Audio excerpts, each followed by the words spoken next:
डोळ्याला त्याने दाखविले. मायेमुळे सर्व देहाचा अभिमान वाढतो. माया खोट्या विषया सुखांना खरी आहे अशा भ्रम निर्माण करते. त्यामुळे सर्व जीवांना रडावे लागते.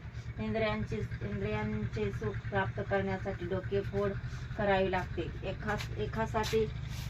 एकासाठी डरणारा दुसरा जीव एके दिवशी मरून जातो. तुकाराम महाराज इतर लोक मी आणि माझे असा अहंकार बाळगतात ते पाहून मला नवल वाटते.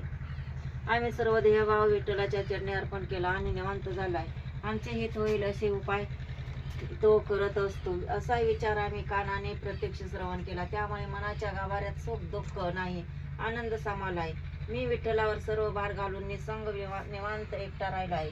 तुकाराम महाराज म्हणतात, मी ज्या विठ्ठलाचा अंकित झालो तोच माझे सर्व हित जाणतो. वृक्षाला लागलेले फळ जर देठाला सुरक्षित राहिलं तर ते पिकू शकेल. त्याप्रमाणे ईश्वराच्या नामाचे एक रूप राहून राहिलो व संसाराकडे मन जाऊ दिले नाही तर नामाने सर्व काही प्राप्त होईल.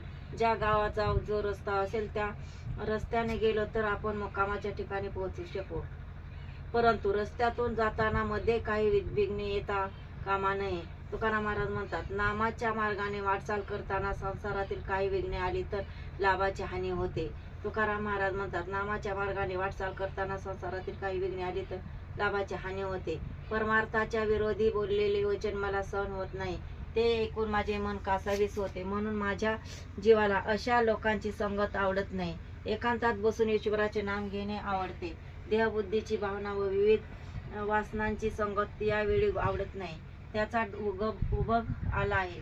तुकाराम महाराज म्हणतात, आशा मोह या जाळ्यात सापडल्यामुळे दुःख वाटते. त्यामुळे देवाच्या भेटीत अंतर पडते.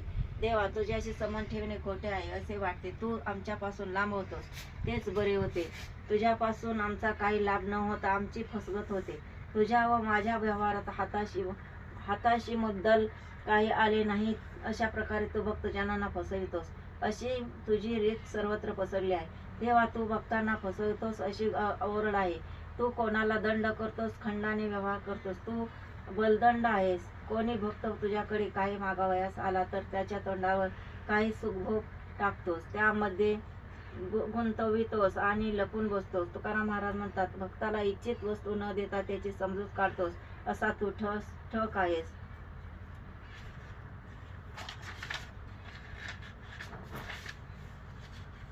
देवा, तुझ्या ठकपणाचा भाव आम्ही उत्तम प्रकारे धरला आहे. आम्ही आता तुझे पाय दृढपणे धरले आहेत.